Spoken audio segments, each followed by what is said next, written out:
মহানবী হযরত মুহাম্মদ রাসূলুল্লাহ সাল্লাল্লাহু আলাইহি ওয়াসাল্লামের পবিত্র স্মৃতি বিজড়িত একটি ঐতিহাসিক স্থান হলো বীর রওহা। বদর যুদ্ধের সময় এবং পরবর্তী বিভিন্ন সফরে এই কূপ এবং এর আশপাশের এলাকায় বিশেষ গুরুত্ব ছিল।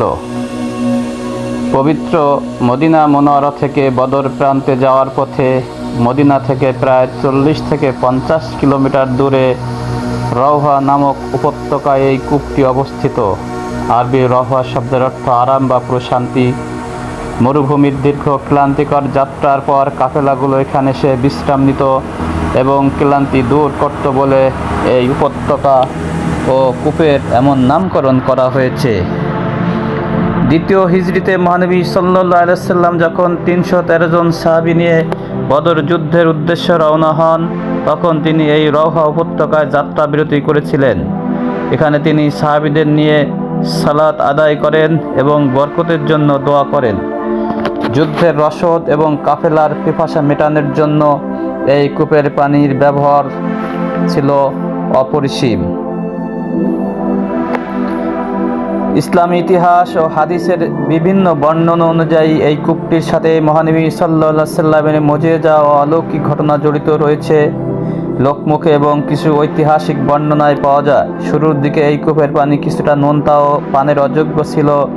মহানবী সাল্লাল্লাহু আলাইহি ওয়াসাল্লাম এই কূপে তার পবিত্র লালা মুবারক মিশ্রিত করার পর এবং আল্লাহর কাছে দোয়া করার পর কূপের পানি অত্যন্ত মিষ্টি ও সুস্বাদু হয়ে যায়। শত শত বছর ধরে মরুভূমির তীব্র গরমে এই কূপের পানি কখনো শুকিয়ে যায়নি। বর্তমান সময়ে এই কূপের পানি প্রবাহিত ও সচল রয়েছে। রাসূলুল্লাহ সাল্লাল্লাহু আলাইহি ওয়াসাল্লামের যখনই মক্কা মদিনার মধ্যে যাতায়াত করতেন, যেমন উমরা, হজ বা বিভিন্ন অভিযান, তিনি প্রায় এই রওহা উপত্যকা অবস্থান করতেন। একটি হাদিসের বর্ণনা অনুযায়ী মহানবী সাল্লাল্লাহু আলাইহি ওয়াসাল্লাম বলেছেন যে এই রওহা উপত্যকা দিয়ে অতীতে হযরত মূসা আলাইহিস সালাম সহ প্রায় 70 জন নবী রাসূল হজের উদ্দেশ্যে গমন করেছিলেন। এই স্থানটিকে দোয়া কবুলের একটি বরকতময় স্থান হিসেবে গণ্য করা হয়। বর্তমান সৌদি আরব সরকার এই ঐতিহাসিক স্থানটি সংরক্ষণ করেছে। বদর যুদ্ধের ঐতিহাসিক পথ ধরে যারা ভ্রমণ করেন বা জিয়ারতে যান, তারা আজও এই বীর রওহা বা রওহা কূপটি দর্শন করেন এবং এর বরকতময় পানি পান করেন। কূপের পাশে একটি ঐতিহাসিক মসজিদ রয়েছে, যেখানে মহানবী সাল্লাল্লাহু আলাইহি ওয়াসাল্লাম সালাত আদায় করেছিলেন।